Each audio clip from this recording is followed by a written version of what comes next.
এটা open secret. বিভিন্ন main stream গণমাধ্যম, ইন্টারন্যাশনাল মিডিয়াগুলোতেও এটা নিয়ে প্রচুর নিউজ হয় অহরহ।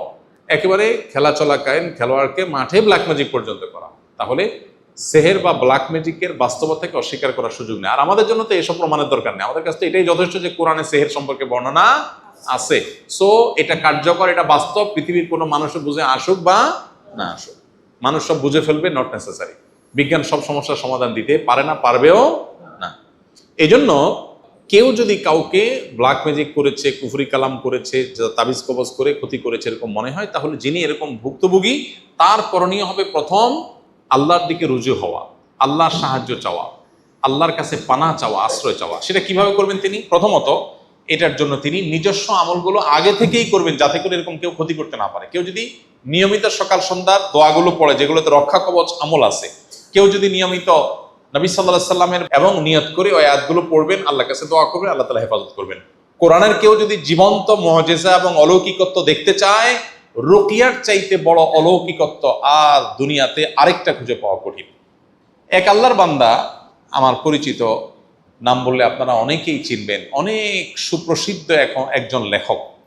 তার লেখালেখি ধাঁচ ধরন দেখে, দীর্ঘকাল থেকে তার যে অ্যাক্টিভিজম, এটা দেখে স্বভাবতই বোঝা যায় তিনি আসলে বামপন্থা অনুসরণ করেন।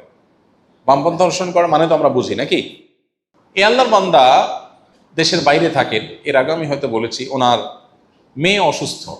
তিনি বিভিন্নভাবে আমার নাম্বার জোগাড় করার চেষ্টা করেছেন। এটা যখন আমি টের পেয়েছি, আমি নিজে থেকে তার নাম্বার জোগাড় করে তার সাথে আমি যোগাযোগ করেছি।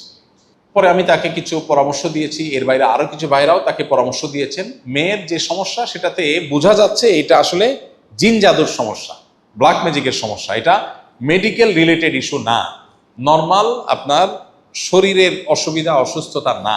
এটা স্পিরিচুয়াল প্রবলেম, এটা ফিজিক্যাল প্রবলেম না। এটা মোটামুটি বোঝা যাচ্ছে। কিন্তু যেহেতু ওই যে বিজ্ঞান এটাকে স্বীকার করে না, এই জন্য ডাক্তাররা ওখানে তাদের যা আছে শারীরিক ট্রিটমেন্টের জন্য তারা ওইগুলোই করতেছে। দীর্ঘদিন ধরে করলো, কোনো ভালো ভালো নামগন্ধ নাই। একদিন উনি আমাকে ফোন করে বললেন, ভাই, মেয়ে একটা হসপিটালে ভর্তি আছে, সম্ভবত আইসিইউ বা এরকম গুরুত্বপূর্ণ কোনো কোরআনের তেলাওয়াত, রাকিদের সাথে যোগাযোগ করায় দেওয়া। আলহামদুলিল্লাহ তিনি করেছেন, মেডিকেল ট্রিটমেন্টও চলেছে। আলহামদুলিল্লাহ তিনি আমাকে যে কয়েকদিন আগে মেসেজ দিলেন, ভাই দেশে আসতেছি, আমার মেয়েটা এখন পুরোপুরি সুস্থ এবং পড়াশোনা করছে আলহামদুলিল্লাহ। কোরআনের অলৌকিকত্ব যদি কেউ দেখতে চায়, রুকিয়ার চাইতে কাছাকাছি কোরআনের অলৌকিকত্ব দেখার আরেকটা আইটেম পাওয়া কঠিন। এই জন্য কেউ যদি আপনাকে ব্ল্যাক ম্যাজিক করেছে, তাবিজ করেছে, ক্ষতি করেছে এরকম মনে হয়, তাহলে আপনার কাজ হলো রুকিয়া করা। রাকি দিয়ে রুকিয়া করা যায়, কিন্তু ভালো হয় সেলফ রুকিয়া, নিজের রুকিয়া নিজে করবেন। আপনি বলবেন আমি কিভাবে করব? রাকিদেরকে বলবেন, ভাই কি কি আয়াত পড়ে ফু দেন, ওই আয়াতগুলো আমাকে জানায় দেন, ওই লিস্ট অনুযায়ী দেখে দেখে আপনি পড়ে ফু দেন, ব্যাস, দ্যাটস ইট। এটা রাকির মুখের আলাদা কোনো কারামতি নেই। কারামতি হলো কোরআনের, মুআজিজা হলো কিসের? কোরআনের।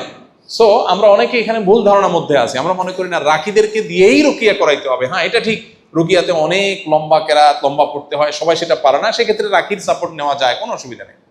অনেক সময় অলসতা হয়ে যায়, নিজের দ্বারা হয় না, এই জন্য কাউকে আপনি সেট করলেন, ওকে রাকি দিয়ে করেন। কিন্তু রাকির মধ্যে কে ভেজাল, কে ভেজাল না, কে টাকার জন্য, কে ধান্দার জন্য, কে ফাঁকি দেয়, কে ফাঁকি দেয় না, আপনার সন্দেহ, কনফিউজ ছাড়া দিছি মায়ের ফুল সিস্টোস কেন। পরে দেখি পরের দিনে একই অবস্থা, বাচ্চা উদ্ধার কাছেও যায় না। আচ্ছা, এরপর আমি ওনাকে একজন রাকির কথা বললাম, ভাই এই রাকি। উনি বলছেন না, রাকির থেকে আমি হেল্প নেবো কেন, আমি কোরআন পড়তে জানি, আমি রাকিরে ডাকে আনছে বাসায় এনে বলছেন, ভাই কি কি আয়াত পড়বেন আমাকে লিস্ট দিয়ে আপনি চলে যান। এরপর উনি নিজে রুকিয়া করছেন, পরিপূর্ণ সুস্থ আলহামদুলিল্লাহ। ভাইরা আমার, এই জন্য যদি কেউ এরকম আক্রান্ত হন, নিজে রুকিয়া করবেন। এখন মুশকিল হলো আমরা আজকাল সবকিছু টাকা দিয়ে করতে চাই। ভাই রাকিরে 10,000 টাকা দিয়ে দিই, ভাই তুমি রুকিয়া করে চলে যাও তো, আমার কোরআন পড়ার টাইম নেই। আল্লাহর ঠেকা পড়ে না এই লোককে সেবা দেওয়া, আল্লাহর ঠেকা পড়ে নাই যে আল্লাহর কালাম দিয়ে আপনাকে, অলৌকিকত্ব দিয়ে আল্লাহ আপনাকে সেবা করাবেন, আল্লাহ ঠেকা পড়ে নাই।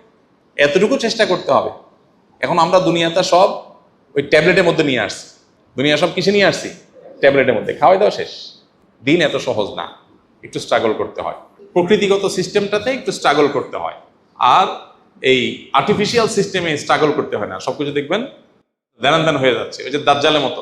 দাজ্জালে সবকিছু নগদ, আমার প্রতি ইমান আনো, এই যে নগদ জান্নাত পেয়ে যাবো।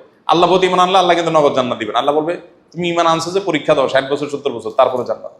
তাহলে দাজ্জালের সিস্টেম আর আল্লাহ সিস্টেম বেশ কম আছে না? নাই।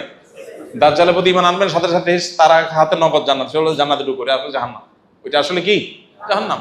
এই জন্য ভাই, নগদ কাজ করবে, একদম গুলি মতো কাজ করবে। আপনি ট্যাবলেট খাইলে মানে অসুখ ভালো হয়ে গেল, এটা ন্যাচারাল।